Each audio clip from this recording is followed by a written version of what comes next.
लाईनीत जाऊ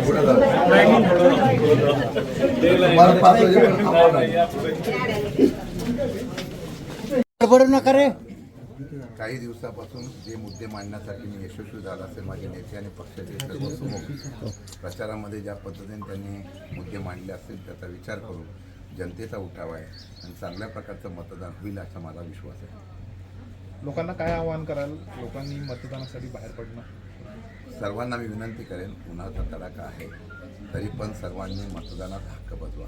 लोकशाही जिवंत ठेवायची, लोकशाहीचा हक्क बजावण्यासाठी आपण कृपा करून आपण मतदानाचा हक्क बजवावा.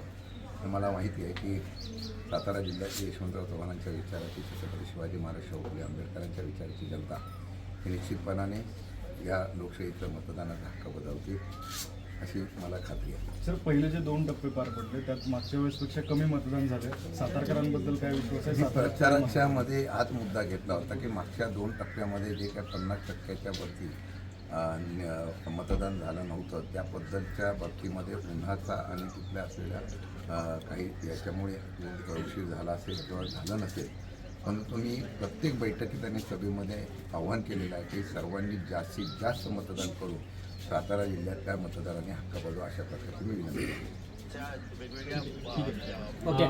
तुम्ही बोलताय थोडंसं 1-2 शब्द.